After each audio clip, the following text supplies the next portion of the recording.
마라나타.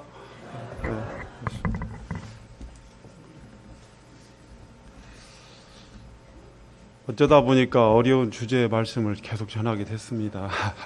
예, 예전에 제가 로마서 6장까지 했는데 하다가 또 중단하면 안 될 것 같아서 3, 4, 5, 6, 7, 8장까지 이렇게 있는데 다음번에 한 장 더 이렇게 남겨두고 오늘 7장을 좀 이렇게 다 마무리하길 바라고요.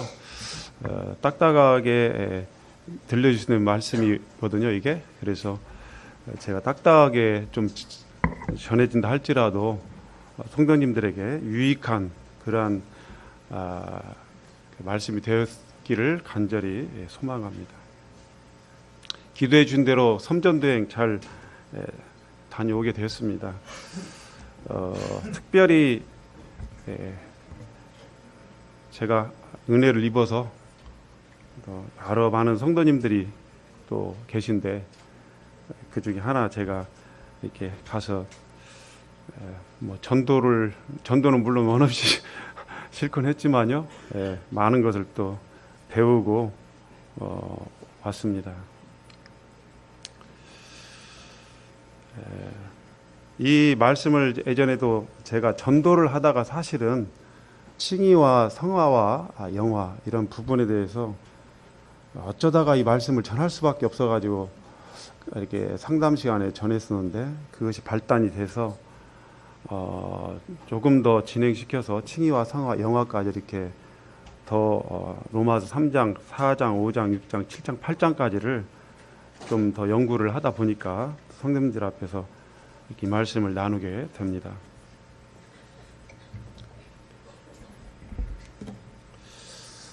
지난 시간에 했던 거 다 할 수 없고요. 가장 중요한 부분 몇 가지만 복습을 조금 더 하고 그 다음에 이제 로마서 로마서 전체를 이제 이 그림을 이렇게 외워두시면 좋겠습니다. 3, 4, 5, 6, 7, 8장까지인데요. 3장부터 5장까지는 칭의의 부분을 단락 짚고 있습니다. 그 다음에 6장부터 칭의의 도입 부분이, 성화의 도입 부분이 시작돼서 7장까지, 8장까지 걸쳐 있고요, 성화가. 그 다음에 마지막 8장에서는 영화의 성도님들이 우리 몸이 구속을 받아 썩지 아니할 몸으로 주님의 재림에 우리가 올라가는 영광스러운 그 영화 단계까지 기록이 되어 있습니다. 그래서 3장에는 믿음으로 얻는 칭의가 되어 있고요. 4장, 5장에는 이제 그 칭의를 가능케 하는 믿음이라는 것이 무엇인가에 대해서 아브라함의 믿음에 대해서 얘기를 하고 있죠.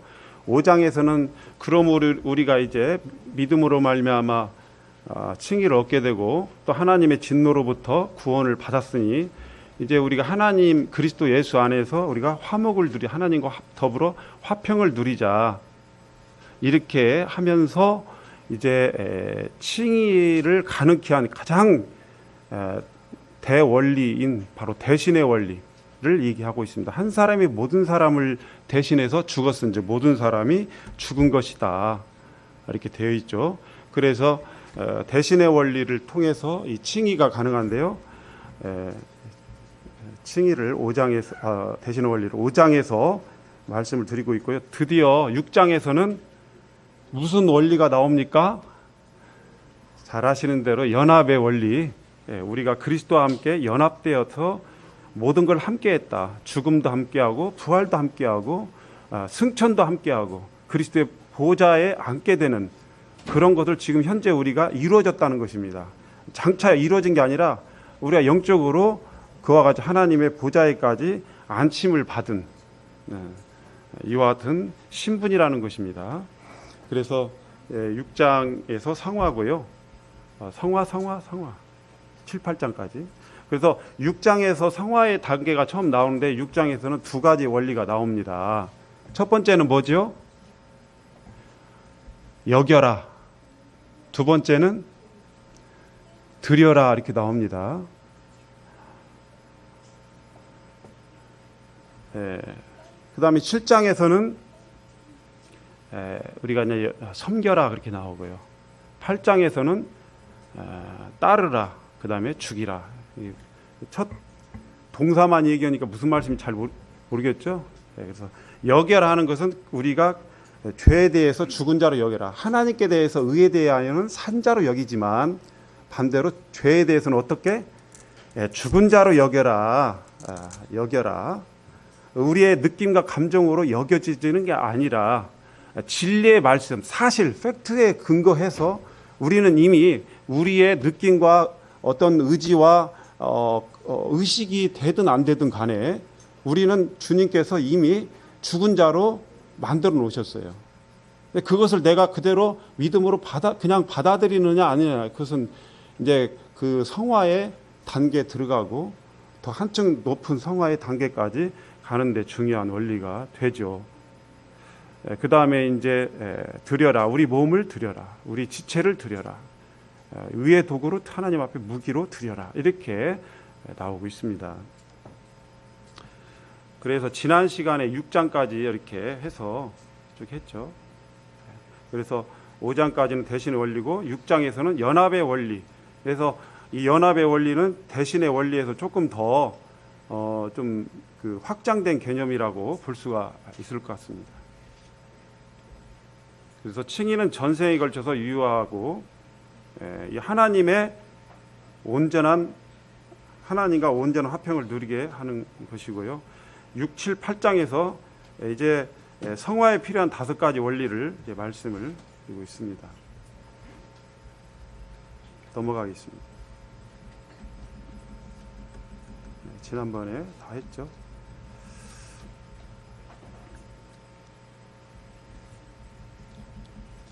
오늘 이제 7장을 한번 열어서 1절부터 끝절까지 쭉 한번 읽어보신 다음에 PPT를 한번 좀 저희가 살펴보시고 그 다음에 한 절씩 한번 말씀을 나누도록 하겠습니다. 7장 1절부터 열어서 1절 형제님들, 2절은 자매님들 이렇게 돌아가면서 읽을 수 있도록 하겠습니다. 시작. 형제들아, 내가 더 많은 사람들에게 말하노니 너희는 그의 사람이 살고 하면 그를 주관한 줄 알지 못하냐.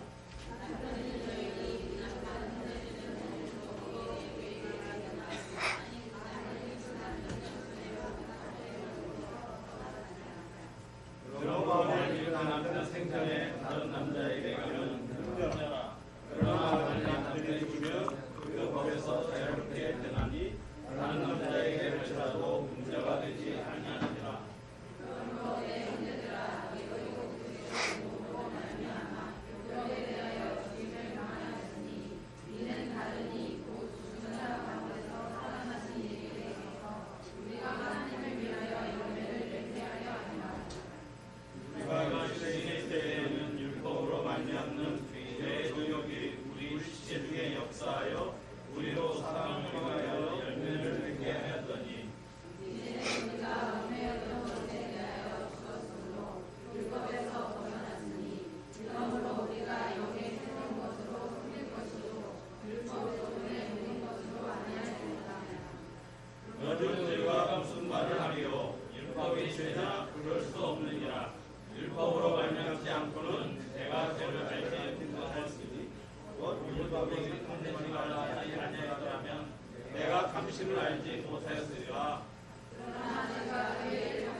네, 감사합니다.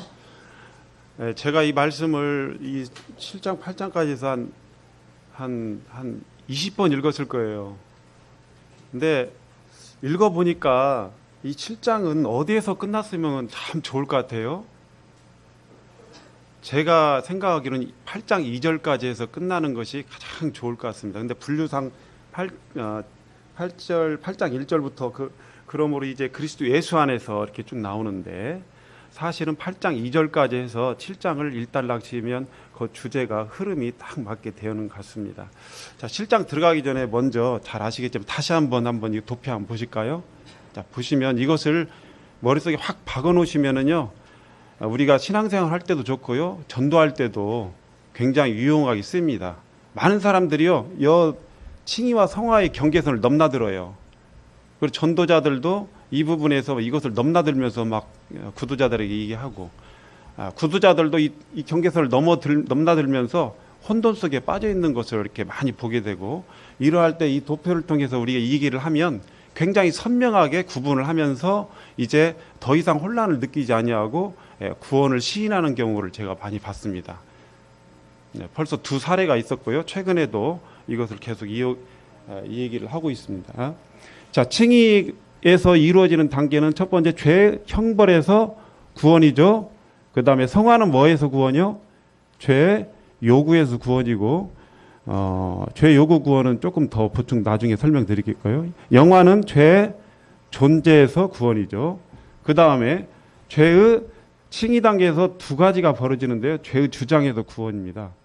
그러니까 이 죄가 너희를 주장하지 못하리니, 이 말씀이 6장에 나오는데요, 이것은 sin shall not be your master. 그래서 죄송합니다, 영어 써서요.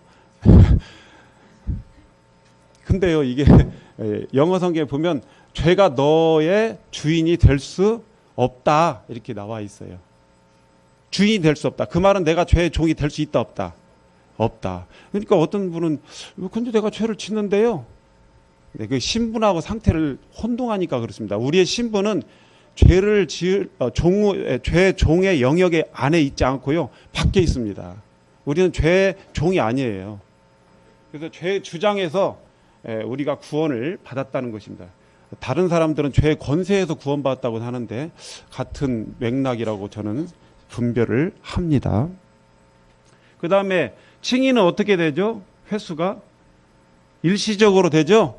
단번에 영원히 너희가 예수 그리스도의 몸을 단번에 들이심으로 너희가 거룩함을 어떻게 됐죠? 얻었노라. 그래서 히브리서 10장 10절에 분명히 말씀하고 계십니다. 그 다음에 성화는 어떻게 됩니까? 점진적으로 되고 계속 그 과정입니다. 실현되어가는 과정. 우리 안에 성화가 실현되어가는 과정이라고 볼 수 있고, 영화는 순식간에 이루어지죠. 그 다음에 칭의는 언제 이루어집니까? 과거에 이미 완료가 되었습니다. 성화는요, 현재 진행되고 있고요, 영화는 미래에 실현될 것입니다. 자, 칭의는 뭐가 기초가 이루어져야 되죠? 믿음, 오직 믿음으로 말미암아 너희가 그 은혜를 인하여 믿음으로 말미암아, 은혜와 믿음이 필요합니다. 이 부분에 대해서 정확히 말씀하시고, 그 다음에 칭의, 성화는 뭐가 기초가 되죠? 칭의가 기초가 되어지죠. 그 다음에 영화는 주의 재림. 그 다음에 칭의는요, 신자의 무엇을 다루죠? 신분. 성화는요, 상태 3. 영화는 신자의 미래를 다루고요. 이렇게 쭉 되어 있습니다. 영혼 구원, 생활 구원, 몸의 성량. 어떤 구도자가 지난번에 말씀을 이걸 하더라고요. 내가 이제는 영혼의 구원을 받고 싶습니다 이러시더라고요. 그래서 그 구도자는 굉장히 진일보한 구도자다 이런 생각이 있는데 아직까지 구원을 받지 못하고 있습니다. 네, 보통 구원받고 싶습니다 하는 텐데 이분은 영혼의 구원을 받고 싶대요. 굉장히 구체적이죠. 그래서 삶의 구원, 영혼의 구원이 반드시 이게 칸막이가 되어 있어요. 칭의와 성화 단계는 칸막이가 되어 있는 거예요. 그것이 분명히 선이 영역이 나눠져 있어야 됩니다. 우리 머릿속에서.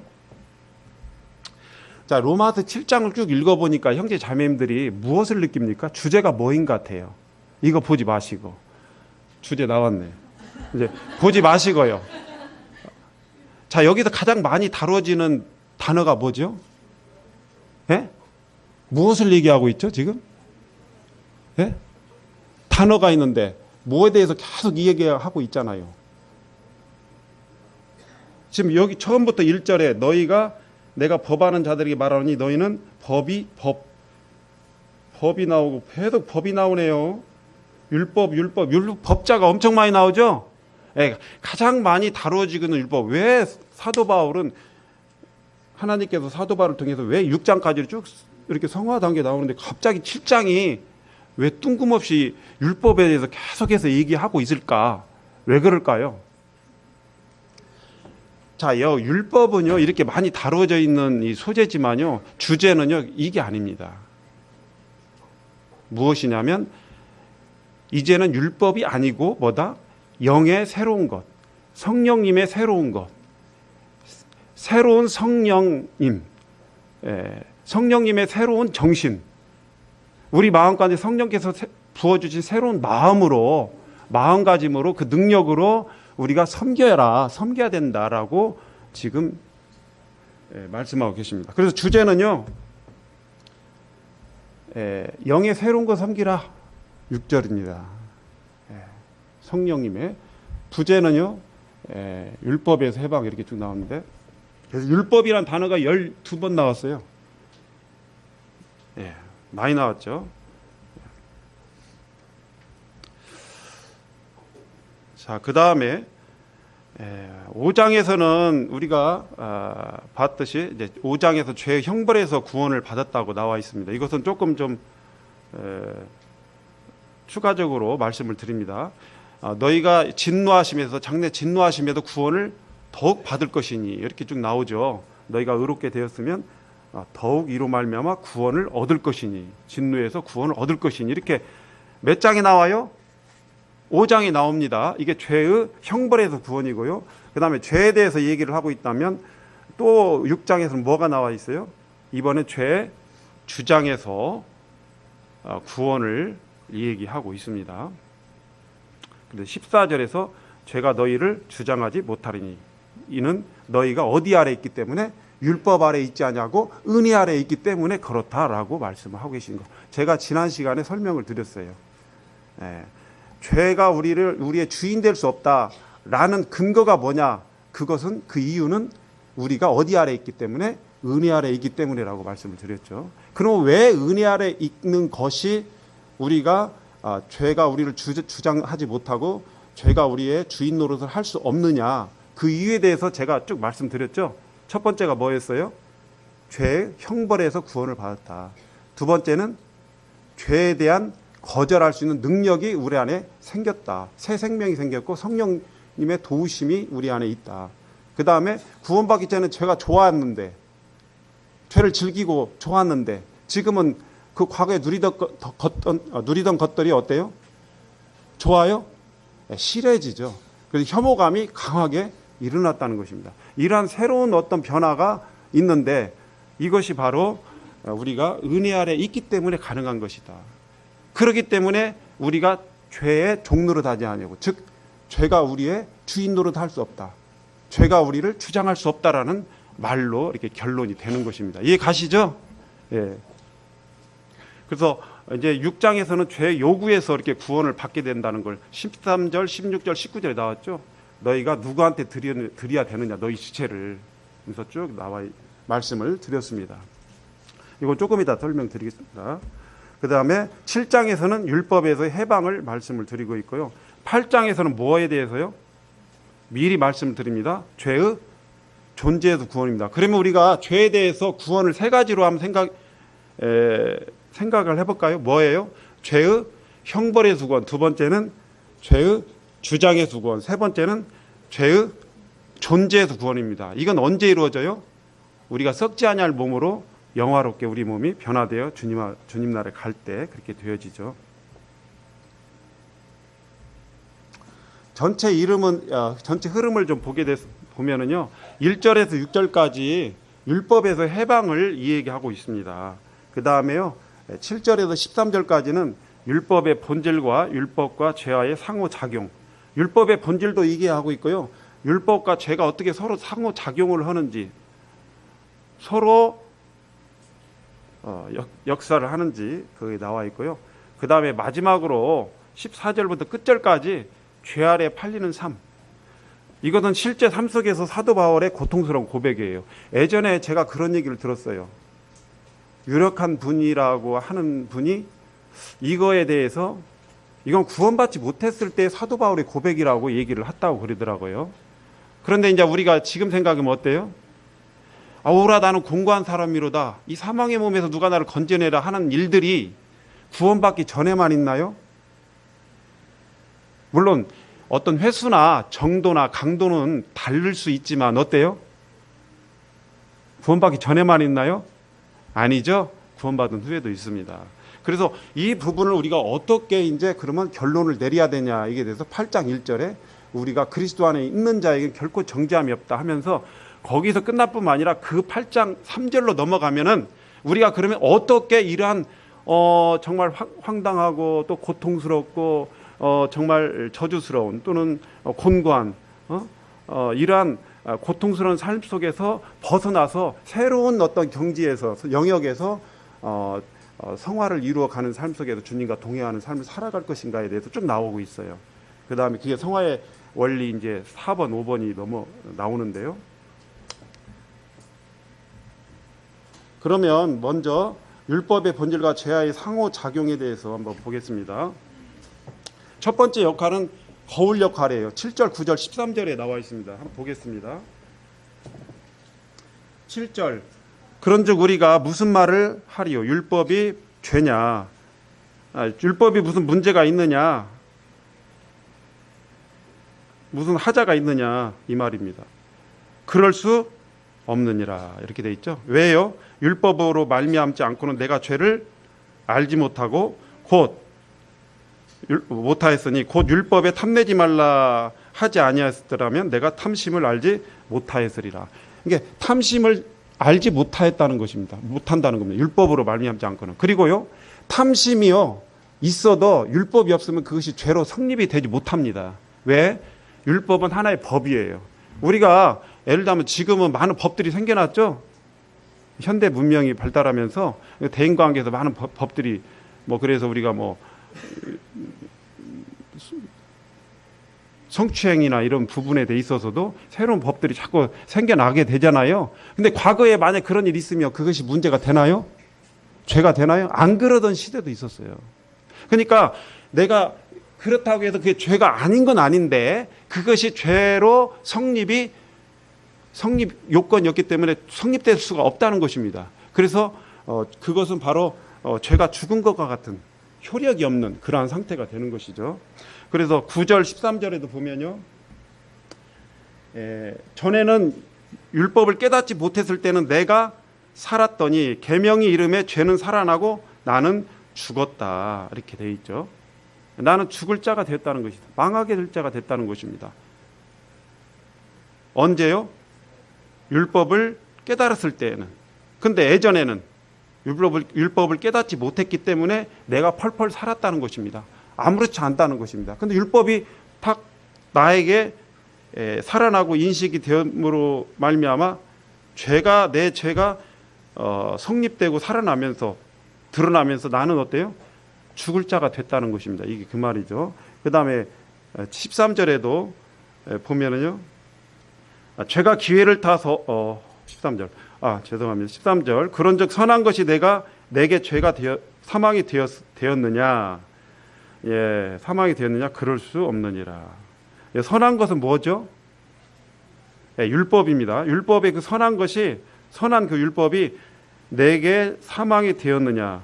그럴 수 없느니라. 오직 죄가 죄로 드러나기 위하여 선한 그것으로 말미암아 나를 죽게 만들었으니 이는 계명으로 말미암아 죄로 심히 죄되게 하리 함이라. 그래서 율법은 거울 역할을 하고요. 9절, 10절, 11절에도 보면 이제는 사망으로 인도하는 그러한 역할을 하고, 그 다음에 12절, 14절에서는 율법은 뭐라고 했습니까? 이로보건대 율법은 거룩하고 선하고 신령한 것이다까지 얘기하고 있습니다. 그래서 율법은 우리에게 이제는 구원받았으니까 율법은 필요 없다. 율법 폐기론자를 있을 수 있어요. 굉장히 조심해야 됩니다. 제가 이번에 깜짝 놀랄 소식을 들었어요. 뭐 다 아실 수 있겠지만 있으니까 말씀을 뭐 굳이 드리지는 않겠는데, 복음을 굉장히 폭발적으로 잘 전하는 정말 복음주의자의 그 대표급인 이와 같은 교단에 있는 사람들의 그 분위기가 그렇다는 거예요. 죄를 줘도 뭐 상관없다. 사람이 어차피 죄성이 있으니까 우리가 죄 안 지은 것처럼 할 필요 없다. 그러니까 그냥 되는 대로 살면 된다. 이런 어떤 그런 얘기를 제가 듣고요. 굉장히 깜짝 놀랐습니다. 그런 사람들은 지금 로마서 몇 장까지만 하고 몇 장부터는 얘기 안 본 거예요. 로마서 5장까지는 보고 6장부터는 읽지 않은 거예요. 자, 우리가 사도 바울이 그랬잖아요. 6장에서 두 가지 질문했잖아요. 너희가 은혜를 더하게 하려고 죄에 거하겠느냐, 이렇게 말씀하고 계시잖아요. 또 두 번째는 너희가 율법 아래 있지 않고 은혜 아래 있으니 죄를 지으리요, 그렇게 표현하고 있죠. 그럴 수 없느니라, 이렇게 되잖아요. 굉장히 무서운 어떤 사상입니다. 진리가 아니죠. 깜짝 놀랐어요. 그래서 마트에서 좀 훔쳐도 상관없다. 어차피 인간은 불완전하고 죄를 지을 수밖에 없는데, 이렇게 하는 것입니다. 그러나 율법을 가지고 우리가 섬기는 건 아니에요. 자, 율법도 법 있게 써야 되죠. 율법은 무엇을 역할한다 했어요? 거울 역할, 사막으로 인도하는 역할. 그래서 우리는 율법은 거룩하고 의롭고 선하고 신령한 것이다 하는 것이죠. 그러나 율법의 최상의 목적은 뭡니까? 최고의 아름다운 목적, 우리를 그리스도께로 인도하는 역할이죠. 그래서 그러나 우리의 성화를 이루어 가는 데 있어서 율법은 전혀 도움이 되지 않습니다. 율법이 무의미하다, 율법을 폐기한다, 그 안에 하나님은 율법을 폐하지 않는다고 예수님께서 말씀하셨어요. 그래서 율법은 거룩하고 선합니다. 그러나 그것을 법 있게 써야 된다는 것이죠. 그 다음에 죄가 일할 수 있는 기회를 율법은 제공합니다. 8절, 11절 이렇게 보면요. 8절 한번 보겠습니다. 같이 읽어보겠습니다. 시작. 그러나 죄가 기회를 타서 계명으로 말미암아 내 속에서 온갖 탐심을 이루었나니 이는 율법이 없으면 죄가 죽은 것이라. 여기 죄가 기회를 잡았어요. 기회를 잡았고, 우리 속에서 어떤 기회를 잡았는데, 이 죄가 또 이 계명을 교묘하게 이용해 가지고 내 속에서 온갖 탐심을 이루었어요. 그러니까 이 죄가 기회를 탔지만 계명이 없으면 내 속에 있는 온갖 탐심이 됩니까? 탐심이 안 돼요. 내 속에서 온갖 탐심이 있는데 계명이 없으면 탐심이 안 되는 겁니다. 왜 그렇죠? 법이 없으니까, 계명이 없으니까. 그래서 이 계명으로 이 계명이 우리 속에서 온갖 탐심을 성립시켰어요. 성립시켰는데 이러한 성립시키는 이 계명을 교묘하게 이용한 것이 바로 뭐다? 죄라는 것입니다. 이해 가시죠?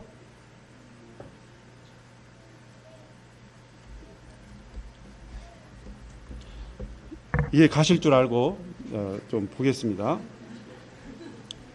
그 다음에요, 11절을 보면 같이 한번 읽어볼까요? 시작. 죄가 기회를 타서 계명으로 말미암아 나를 속이고 그것으로 나를 죽였는지라. 여기도 죄가 기회를 탔다 그랬는데 영어 성경으로 보면 계명에 의해서 제공된 기회를 잡았다라고 돼 있어요. 계명을 통해서, 계명에 의해서 부여된 기회를 죄가 어때요? 탁 잡았다는 것입니다. 그래가지고 나를 이제 기회를 잡고 동시에 뭘 했어요? 나를 속였다는 것입니다. 이 속이다는 뜻은 뭐냐면 나를 밖으로 잘못 인도하다라는 뜻입니다. 헬라 원어로 보면 나를 어떻게 해요? 밖으로 잘못 인도하다는 것이죠. 그래서 기회를 잡고 동시에 무슨 일을 했냐면 나를 밖으로 잘못 인도해 감으로 말미암아 나를 어때요? 죽였다 하는 것입니다. 그러면 나를 기회를 잡는 주체가 누굽니까? 누가 기회를 잡은 거예요? 율법이에요? 죄예요? 예? 죄가 잡았다는 겁니다. 죄가 기회를 잡았어요. 그 다음 나를 속이는 것은, 나를 밖으로 잘못 인도한 존재는 누구예요? 율법이 아니라 뭐다고요? 죄예요. 그러니까 이 계명은, 율법은 이 죄에 의해서 교묘하게 이용을 당한 겁니다. 쓰임을 받은 거예요. 죄가 그것을 이용한 거예요. 이해 가시죠? 그래서 율법은 선하고 거룩한 하나님의 말씀이에요. 그 율법이, 우리는 율법에서 구원받았다, 율법으로 살면 저주 아래 있다 하니까 율법이 마치 못 쓸 것처럼 이렇게 형편없는 것처럼 생각하는, 이건 하나님의 말씀입니다. 율법도.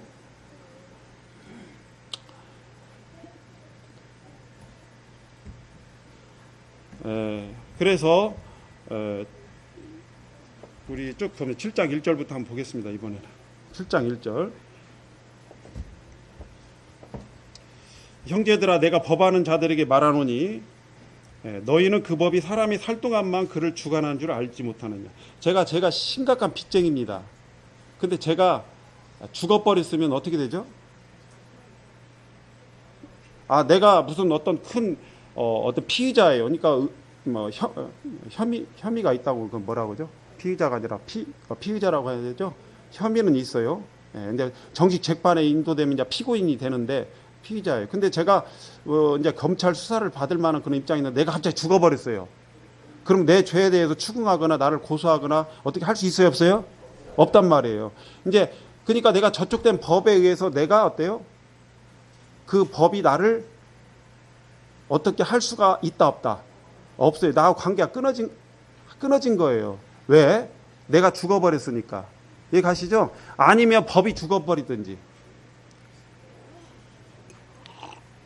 근데 법은 없어져요?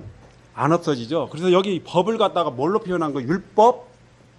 율법을 뭐라고 표현했어요? 남편 그랬어요.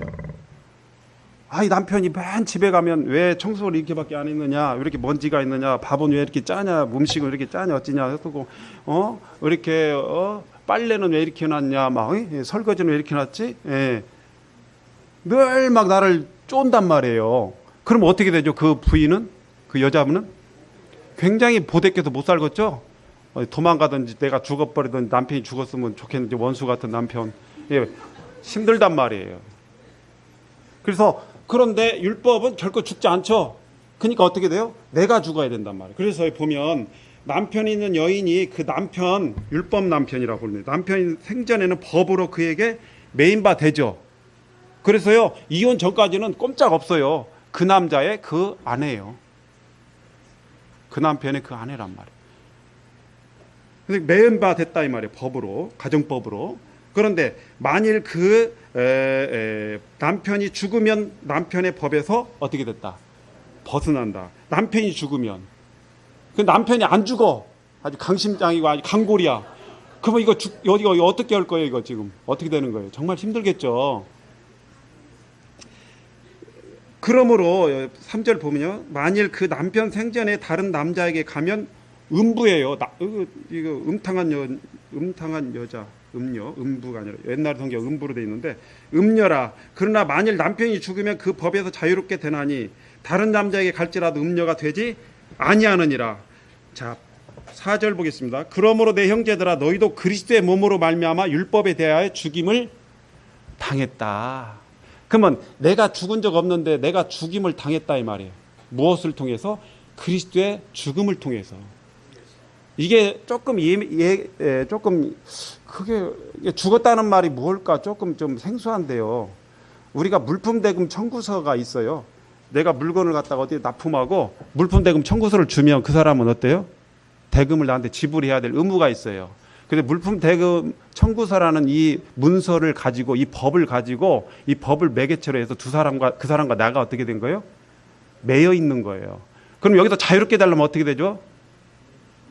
이 법에서 자유롭게 되려면 갚아야 된단 말이에요. 갚으면 어떻게 되는 거예요? 그 사람은 제 갈 길로 가고 나도 제 갈 길로 가는 거예요. 관계가 어떻게 됐어요? 끊어졌다 이 말이에요. 그러니까 예수님의 죽으심으로 율법 남편에서 내가 죽었다는 원리가 무슨 말이냐면 바로 죄는 빛입니다. 반드시 갚아야 될 빛이에요. 내가 죄를 짓는 순간 나는 남편 된 율법에게 바로 매입니다. 매이고 나는 이제 거기에 꼼짝없이 이제 매이는 거죠.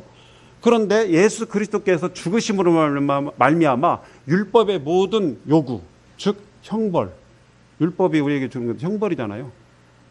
이것을 갖다가 틀어줘 버렸어요. 그러니까 어때요? 절제가 끝난 거란 말이에요. 관계가 끝나게 된 거예요. 이해 가시죠? 예. 그래서 율법과의 관계가 끊어졌다. 율법 남편한테 내가 죽은 자가 되었다라는 의미예요. 누구를 통해서요?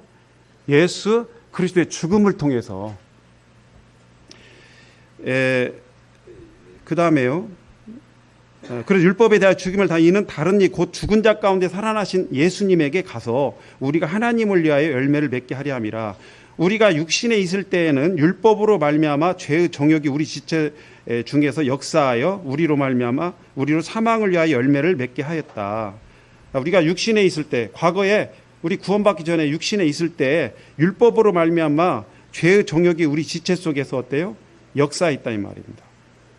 죄의 정욕이 우리 지체 속에서 역사해서 역사하여 우리로 사망을 위하여 열매를 맺게 하였다라는 것입니다. 그것이 율법이죠. 그런데 이제는 우리가 읽어보겠습니다. 같이 시작. 이제는 우리가 얽매였던 것에 대하여 죽었으므로 율법에서 벗어났으니 이러므로 우리가 영의 새로운 것으로 섬길 것이요 율법 조문에 묵은 것으로 아니할 것이니라. 율법 조문의 그 딱딱한 그냥 아무 생명력 능력이 없는 그 율법 조문의 조항 하나하나를 가지고 내가 십계명 1조에 이렇게 해라 말했었고 십계명 5조에 내 부모를 공경을 하겠고 막 했으니까 해야 되겠다. 참 힘들다. 이거 법 조항이 나왔는데 이것도 해야지. 이렇게 해가지고 하나님을 기쁘게 해드리려고 그렇게 막 이제 계명대로 살려고 하는 그런 몸부림은 굉장히 어때요? 피곤하고 아무 능력이 나타나지 못한다는 것입니다. 한계가 있다는 것입니다. 그래서 율법 조문의 그 낡은 것, 그것으로 섬기지 말고 무엇으로 섬겨라?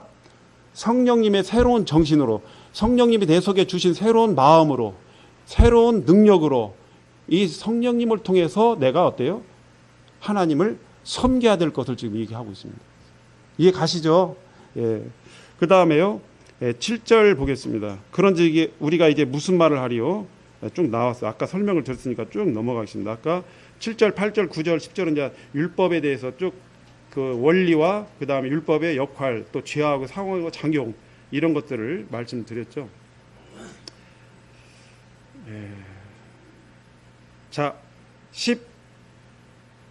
14절 우리가 보겠습니다. 14절 우리가 율법은 신령한 줄 알거니와 나는 육신에 속하여 죄 아래 팔렸다. 여기 때부터 이제 사도 바울의 고백이 이제 그 삶의 그 곤고한 고백이 이렇게 시작이 됩니다.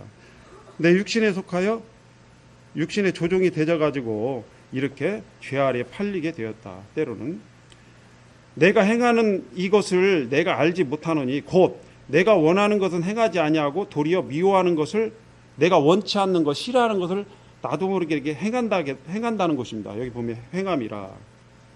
15절 나와 있죠. 16절 보겠습니다. 만일 내가 원하지 않은 그것을 행하면 내가 이로써 율법의 선한 것을 시인하노니 이제는 그것을 행하는 자가 누구다고요? 내가 아니고 누구다? 내 속에 거하는 죄다. 이 말씀을 하니까 어떤 사람은 그런 생각을 했어요. 저도 예전에 그런 생각을 했어요. 그래? 그러면 내가 지금 하는 이 죄는 하나님 원치 않는, 내가 원치 않는 어떤 일을 했을 때 이것은 그러면 내가 한 게 아니라 내 속에 거하는 죄가 있구나. 그럼 내 책임이 아니구나. 그냥 나는 상관없네. 그럼 상관없단 말이요? 그럼 아무렇게 죄 짓고 살아도 상관없단 말이요? 나는 내 탓은 전혀 없다는 거야? 이렇게 생각해 본 적 있어요. 형제 자매님들 어떻게 생각하십니까? 근데요, 이 말씀은요, 정말 우리가 신중하게 생각해야 됩니다. 이 말씀은 뭐냐면 사도 바울의 고백이에요. 이 사람은 그냥 무방비로 아무렇게 자기 자신을 그냥 아무렇게나 방치하면서 그렇게 살아갔던 사람이 아니에요.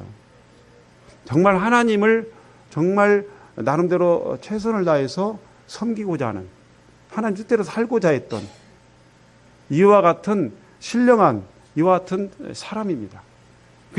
이분이 하나님 앞에서 간절히 원했던 것이 있고 정말 싫어했던 것이 있어요. 근데 자기도 모르게 어때요? 이런 내가 원치 아니한 바 이 미워하는 이 죄를 내가 지게 되었을 때 그가 고백한 거예요. 왜 그럴까? 나는 원치 않는데 왜 이게 나도 모르게 이렇게 나올까? 그러면서 자기 자신을 자책하고 때로는 모르겠어요. 때로는 자기 자신을 송사하고 자기 자신을 학대하고 자기 자신을 그냥 아주 그냥 형편없이 이렇게 몰아붙였을 수도 있어요.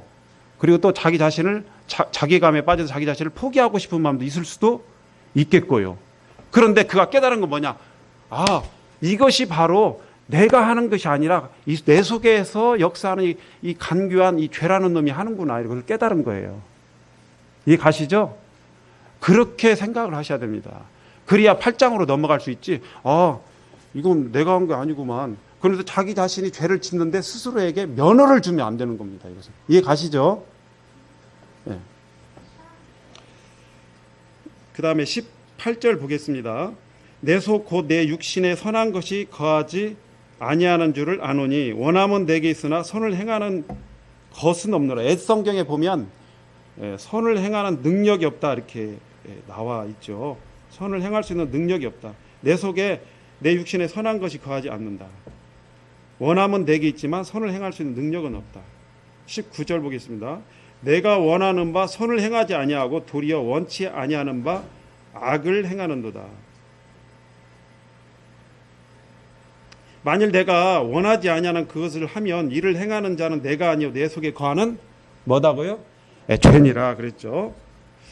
그러므로 23절부터 사도 바울이 깨달은 것이 있어요. 그 마음속에 깨달은 게 뭐냐면 한 어떤 법을 깨달았다는 겁니다. 한 원리를 그가 깨달았다는 거예요. 그 마음속에 이루어지는 영적 전쟁의 참상을 보면서 그가 깨달은 한 원리를, 한 법을 깨닫게 됐는데 그게 무엇이냐면은 뭐죠?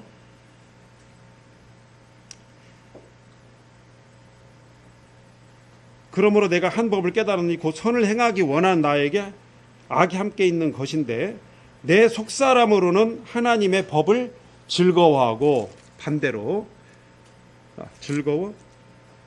즐거워하되 그랬죠. 자, 내 속사람은 뭐죠? 겉사람의 반대예요. 이 속사람은 새 사람, 옛사람 이거 아니라 내 속사람은 내 생각이에요. 이 속사람은 노운이라는 것인데 헬라 노우스인데 어떤 마음, 생각 그 정도입니다. 사물을 판단하는 정신적 지각과 사고를 관장하는 기관 복잡하죠. 이건 몰라도 되고 이게 마음입니다. 내 생각인데 어떤 감정적 기관이 아니라 어떤 인식 지각적인 측면으로 보는 기관을 말하는 것입니다. 그래서 내 생각으로는 하나님의 법을 즐거워하는데 내 마음은 그런데 23절 보겠습니다. 23절 내 지체 속에서 한 다른 법이 내 마음의 법과 싸워서 내 지체 속에 있는 죄의 법으로 나를 사로잡아 오느니라. 여기 두 가지 법이 있죠. 뭡니까?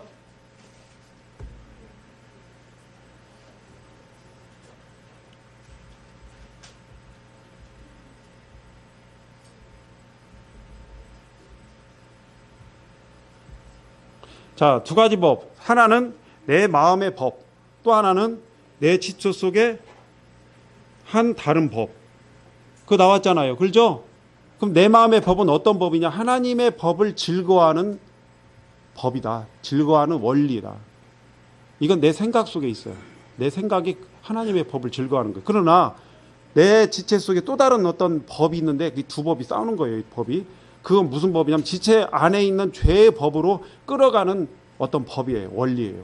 물론 여기서 이제 죄의 법이 무엇이냐까지는 이제 구체적으로 깊이 연구를 해야 되겠습니다만은 어쨌든 아무튼 죄의 법으로 끌어가는 것이다. 이게 두 가지의 법 원리가 어때요? 서로 같아요, 달라요? 상반된 거예요. 역할을 하는 겁니다. 이해 가시죠? 그래서 내 마음의 법과 또 다른 법이 서로 막 싸우는 거예요. 그래서 하나는 죄의 법으로 끌고 가고 하나는 하나님의 법으로 끌고 가고 하나님을 섬기게 하고 이것이 싸우는 겁니다. 그래서 여기 보면 24절에 오호라 나는 공고한 사람이로다. 이 사망의 몸에서 누가 나를 건져내랴. 우리 주 예수 그리스도로 말미암아 감사하리로다. 하나님께 감사한다. 왜 그렇습니까? 25절 보겠습니다. 25절. 그런즉 내 자신이 마음으로는 내 생각으로는 무엇을 하나님의 법을 그 다음에 육신으로는 여기 육신은요 내 죄악된 본성 심플 네이처 내 죄성을 말하는 겁니다. 이 죄성으로는 무엇을 섬긴다? 죄의 법을 섬긴다.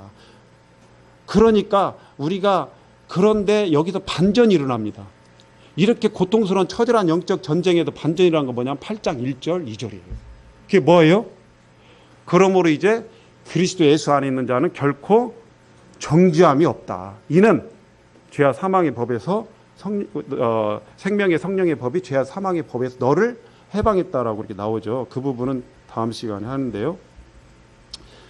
어쨌든 조금 더 앞으로 거슬러 보면요. 여기 보겠습니다. 율법은 한계가 있어요. 보세요. 율법과의 죄와의 상호작용입니다. 율법은 어떻게 해요? 거룩에 대한 하나님의 요구를 보여주는 역할을 할 뿐이다.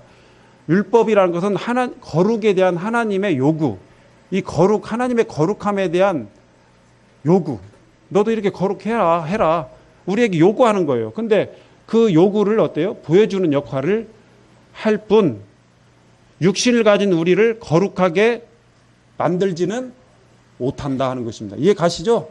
보여줘요. 하나님의 하나님의 거룩에 대한 하나님의 요구를 보여주는 역할은 하지만 우리를 거룩하게 만들지는 못한다는 것입니다.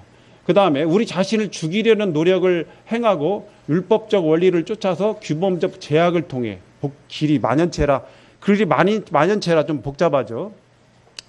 거룩을 이루어 가려고 한다면 우리는 기대하는 대로 실제 삶에서 죄로부터 해방된 경험을 하지 못하고 오히려 죄가 더욱 살아나는 것을 경험하게 될 것이다. 로마서 핵심 주소 문연권처 409페이지에 나와 있는 글을 제가 인용해놨습니다. 이해 가시죠? 그래서 율법적 제약과 율법적 원리를 내 자신에게 이것을 커다란 이 도구를 갖다가 이걸 가지고 해 하면서 나한테 막 숙제를 갖다가 마치 어떤 회사 사장님이 종업원인 나에게 막 이거 밤새도록 해 하면서 막 숙제를 하나 일거리를 줬어요. 근데 이걸 내가 감당을 할 이 능력이 내게는 없는 거예요. 자, 그와 같이 우리 자신에게 율법적 규범적 제약을 우리에게 부과하는 거예요. 우리 자신, 너 이거 해. 내 자신에게, 내 자신이 스스로에게. 그러면서 나는 허덕이는 겁니다. 안 되잖아요.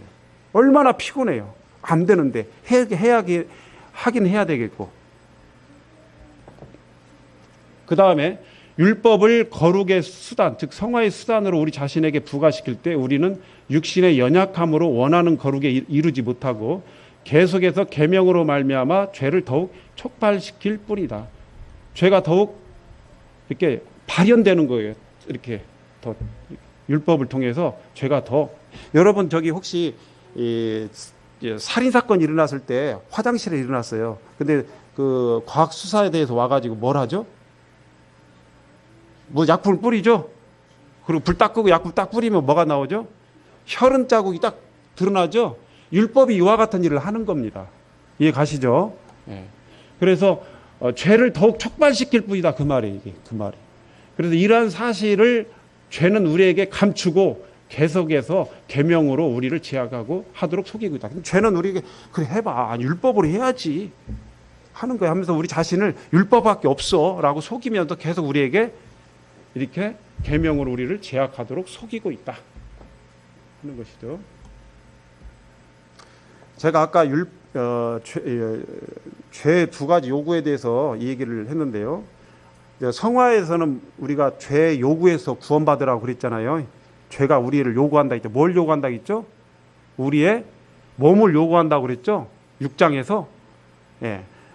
근데 죄는 두 가지를 요구합니다. 하나는 형벌을 요구하고 우리에게 하나는 지체를 요구해요. 근데 형벌은 누구에게 해당돼요? 불신자에게 해당되죠? 성도들에게는요. 구원받은 성도들은 형벌을 더 이상 요구할 수가 있다 없다? 없다. 왜? 그리스도의 몸으로 말미암아 우리가 죄에 대해서 죽었기 때문에. 그리고 율법에도 죽었을 뿐만 아니라. 근데 지체는 이 죄는 또 뭘 요구하냐면 우리의 몸을 요구해요. 근데 이건 불신자들에게 적용됩니까? 죄가 불신자들의 몸을 요구해야 안 해요? 마음껏 유린하고 있죠. 그렇죠? 완전히 장악하고. 근데 성도들은요? 죄가 우리에게 요구합니까? 요구하죠. 우리의 몸을 지체를 불의의 무기로 죄에게 내어줄 것을, 자기에게 내어줄 것을 죄가 자꾸 요구해요. 그럼 우리가 내어주면 죄는 우리를 사용하는 거예요. 빨리 내어준 사람이 있으면 빨리 반납을 해야 됩니다. 여러분, 우리가 하나님 앞에요, 이 회개하거나 고백하는 기도는 그때 쓰는 거잖아요. 내가 내 몸을 죄에게 내어줬어요. 내 혀를 죄에게 내어줬어요. 이걸로 비난하고 비판하고 미워하고 머리로 했을 때 하나님 앞에요, 자백해야 됩니다. 때로는 회개해야 됩니다. 그럴 때 바로 우리가 죄에게 내어줬던 우리 몸을 반납했던 대여해줬던 몸을 다시 반납하는 거예요. 마치 옛날에 비디오 테이프 수거하듯이 반납을 받아야 되는 것입니다. 근데 계속 방치해 놓으면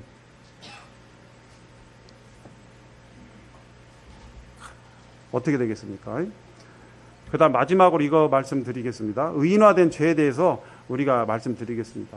그래서 예전에 강사 형님들이 캠프 때 이렇게 말씀을 드렸는데 좀 헷갈릴 수 있어요. 근데 이제 우리가 죄라는 것이 있고 죄들이 있잖아요. 뭐 죄는 원죄를 얘기하고 근본적인 죄를 얘기한다. 하나님을 떠나는 것이 죄다. 그 다음에 떠난 죄인이 여러 가지 미워하고 시기하고 다투고 이런 죄들을 진다. 그 다음에 이 죄라는 것. 근데 사도 바울은 또 이 죄에 대해서 이 성경에 이 7장에 나와 있는 죄가 그러면 그 두 죄 중에 어떤 거냐. 난 이런 거에 대해서 그럴 것까지 이렇게 규명하고 싶진 않아요. 중요한 건 뭐냐면 사도 바울은 우리의 우리가 성화 주님을 닮아가는 이것을 굉장히 우리에게 지금 말씀하고 계시는 것입니다. 이대로 살면 안 된다. 거룩함 이런 열매를 맺어야 된다라고 강력하게 주장하는 거예요.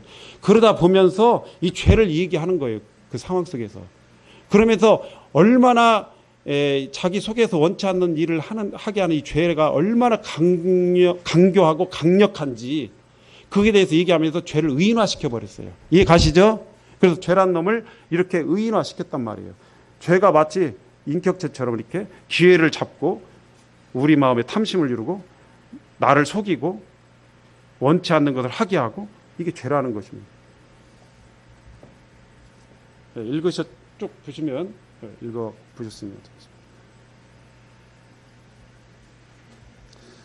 끝으로 우리가 이제 하나님의 성령으로 봉사하고 우리가 영의 새로운 것으로 저 이 말씀을 항상 좋아합니다. 제 자신이 이렇게 살지 못할 때가 있기 때문에 좋아하는 겁니다. 근데 잘 살아버리면 이 말씀이 나에게 필요하지 않아요. 근데 우리는 늘 성령으로 봉사하는 것을 까먹을 수가 있는 것 같아요. 그 다음에 예수님을 자랑해야 돼. 내 자신을 자랑하는 경우가 제가 간혹 봅니다. 저도. 내가 왜 내 자신을 자랑했지? 왜 내가 실수했네? 이렇게 자꾸. 그 다음에 육체를 신뢰하지 않는 우리가 곧 할례파다. 할례당이다. 저는 이제 우리 그 형님이 계시는데 유명한 형이 한 분 계셔요. 근데 이제 저는 절대 뭐 형이 이렇게 하니까 그거에 대해서 전혀 마음이 전혀 쓰이지 않습니다. 단 저를 모르는 사람한테 자꾸 제 얘기를 해도 잘 몰라요. 그럴 때만 제가 누구의 동생입니다 하면 그렇군요 이렇게 한단 말이에요. 닮았네요 이렇게 하는 거죠. 그때만 쓰는 거죠. 이게 사도 바울이요. 나가 육체를 나도 신뢰하는 게 있다. 그러면서 나도 히브리인 중에 히브리인이고 나도 바리새인이고 말이야. 나도 이스라엘 사람이고 할례를 받았고 쫙 해요. 할례 그런 것들을 신뢰하지 않는 이것이 바로 할례파다. 성령으로 봉사하는 이것만 보시고 마치도록 하겠습니다. 성화의 원리 오늘 몇 번까지 했습니까? 6절에서요. 6장 11절에서 죽은 자를 여기라. 6장에서 두 가지 원리죠. 그다음에 너희 몸을 하나님께 의의 무기로 드려라. 7장 오늘 6절에서 섬겨라. 성경의 새로운 힘으로. 다음 시간은 이제 8장에서 영을 성령으로 행하라. 따르라. 성령을 따르라. 그 다음에 영으로 너희 육체 육체의 갑자기 생각이 안 나네. 영으로서 몸의 행실을 죽여라. 생각이 갑자기 안 나네. 그래서 이 5가지 원리를 말씀드리겠습니다. 시간이 좀 지나서 죄송합니다.